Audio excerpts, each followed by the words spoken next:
जय हिंद दोस्तों, मैं हूं मेजर गौरव आर्य और आप देख रहे हैं मेजरली राइट। पाकिस्तान से एक बहुत बड़ी खुशखबरी आई है दोस्तों, और पाकिस्तान से आखिर जो खुशखबरियां आती हैं वो किस प्रकार की होती हैं। अल्हम्दुलिल्लाह, लोन मिल गया, माशाअल्लाह, भीख मिल गई, सुभान अल्लाह, पैसे ही पैसे। अच्छा, पाकिस्तान को आईएमएफ ने दे दिया है 1.1 बिलियन डॉलर का लोन।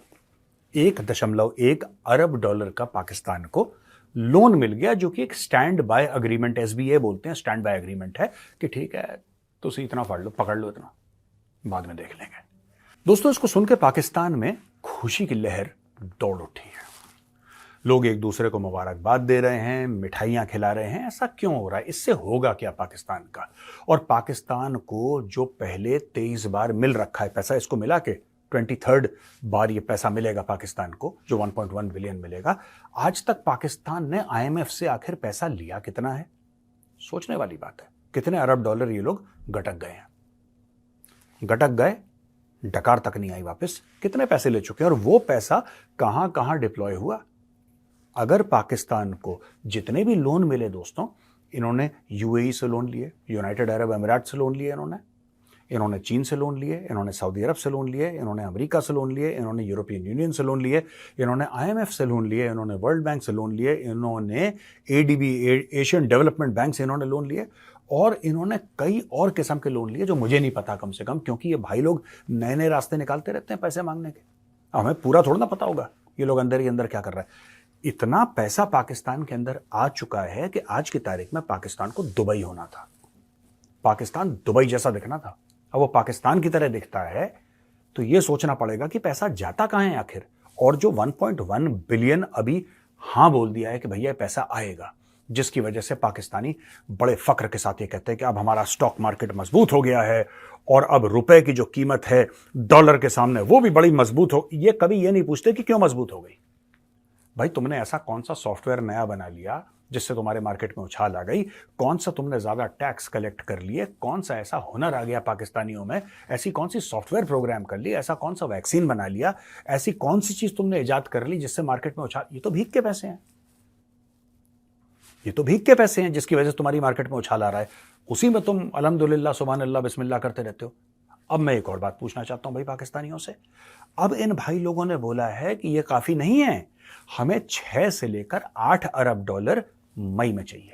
मतलब इसका प्रोसेस मई में शुरू हो जाएगा और जुलाई तक आप हमें पैसे दे देना।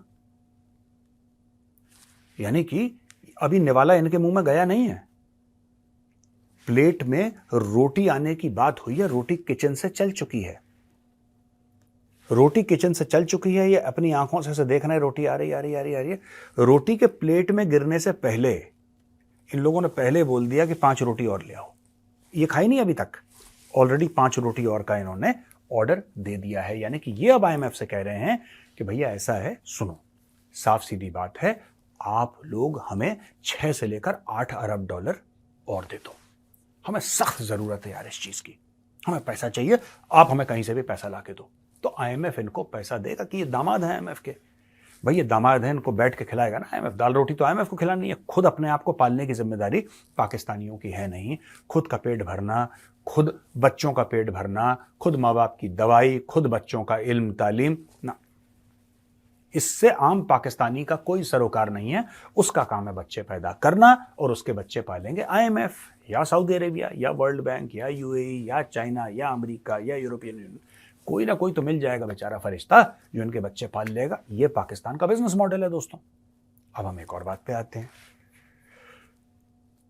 अगर पाकिस्तान को ये वाला लोन भी मिल जाता है, माई वाला, तो पाकिस्तान के क्वार्टर सेंचुरी लगभग कंप्लीट हो जाएगी, 24वां लोन हो जाएगा। और पाकिस्तानी फिर बात कर रहे हैं दबे लफ्जों में कि सितंबर अक्टूबर में एक बार फिर से तीली लगानी है आईएमएफ को। मई जून जुलाई का ये हो जाएगा, सितंबर अक्टूबर में एक बार तीली लगाएंगे तो अगले जनवरी तक वो पैसा भी आ जाएगा। ये बात मुझे ऐसा लगता है दोस्तों, क्योंकि दोनों भारत में भी और पाकिस्तान में भी क्रिकेट के बड़े दीवाने हैं, तो क्रिकेटिंग टर्मिनोलॉजी में एक बात समझाता हूं आपको। मुझे ऐसा लगता है कि पाकिस्तान अगर ऐसे ही चलता रहा तो अगले 15 साल के अंदर पाकिस्तान सेंचुरी मार देगा, सिर्फ आईएमएफ से, और किसी से नहीं, सिर्फ आईएमएफ से पाकिस्तान सेंचुरी मार लेगा 15 साल में। ये 5-6 लोन इसको एक साल में लेने हैं, हर दूसरे महीने कुछ कुछ लेना है, ये सेंचुरी मार देगा पाकिस्तान अगले 15 साल में। 20 साल ले लो, अगर धीरे धीरे टुक टुक करके भी खेला, छक्के नहीं मारे, टुक टुक करके खेला, ये 20 साल में सेंचुरी मार देगा पाकिस्तान, जिस रास्ते ही निकल चुका है दोस्तों।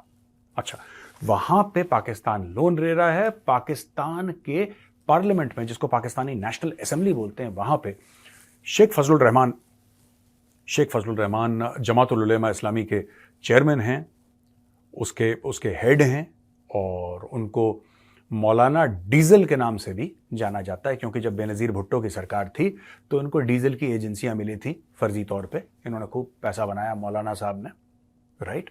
मौलाना साहब दीन की बात करते हैं, मौलाना साहब इस्लाम की बात करते हैं, और कभी कभी वक्त मिले तो मौलाना साहब डीजल की भी बात कर देते हैं। अच्छा, मौलाना साहब बड़े एक थिंकिंग मोड में चले गए थे, बड़ा ये सोचने पर। ये पीडीएम के वो हैं, करता धरता एक जमाने के। तो अब इन्होंने ये बोला है कि जनाब,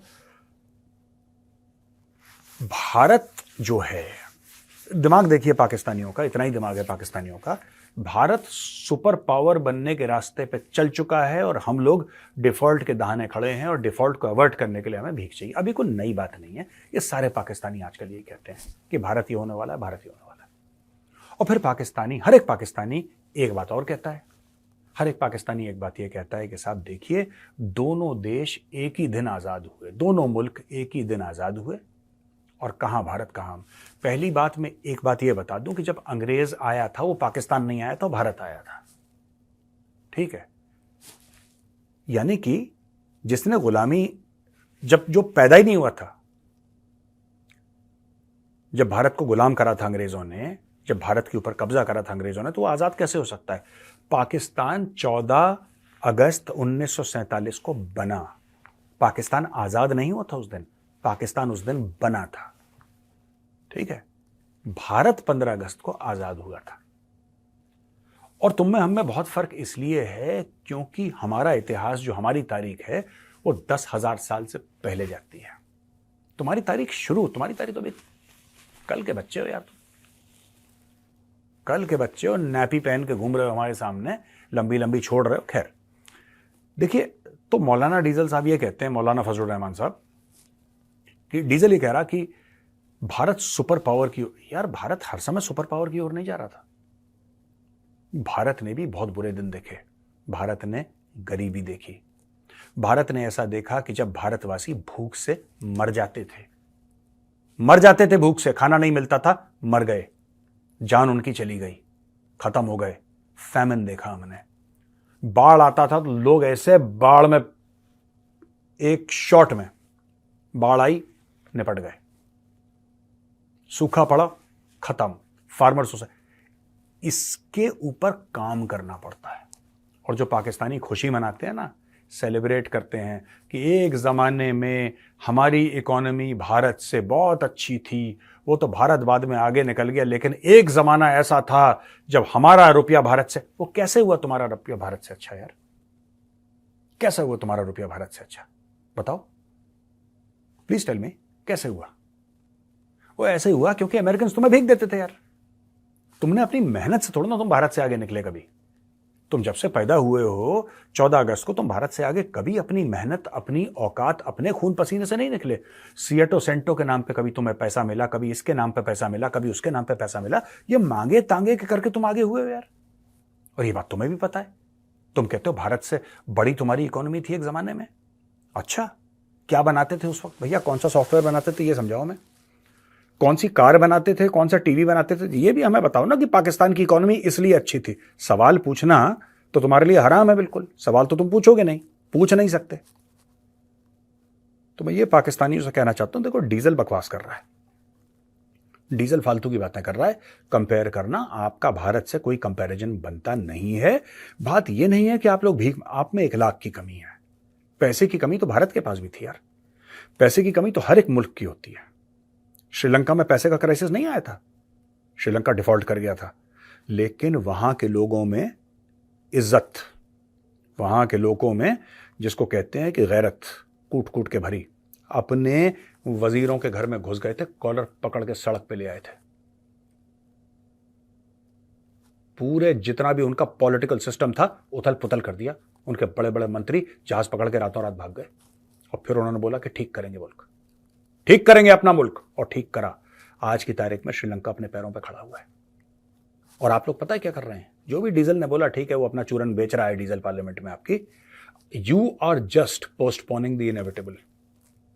जो लोग कह रहे हैं ना कि भाई आप डिफॉल्ट डिफॉल्ट डिफॉल्ट बच गए, डिफॉल्ट से बच गए, डिफॉल्ट बच गए डिफॉल्ट। पाकिस्तानी को खुद नहीं पता कि कैसे बच गए डिफॉल्ट से। वो लोन मिल रहा है इसलिए बच रहे हो डिफॉल्ट से।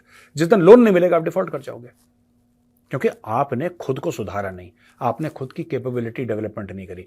आप यहां से नहीं मिलेगा तो चाइना भाग जाओगे, चाइना से नहीं मिलेगा सऊदी अरब भाग जाओगे, सऊदी अरब से नहीं मिलेगा यूएई भाग जाओगे, यूएई नहीं मिलेगा वर्ल्ड बैंक के पैर पकड़ लोगे।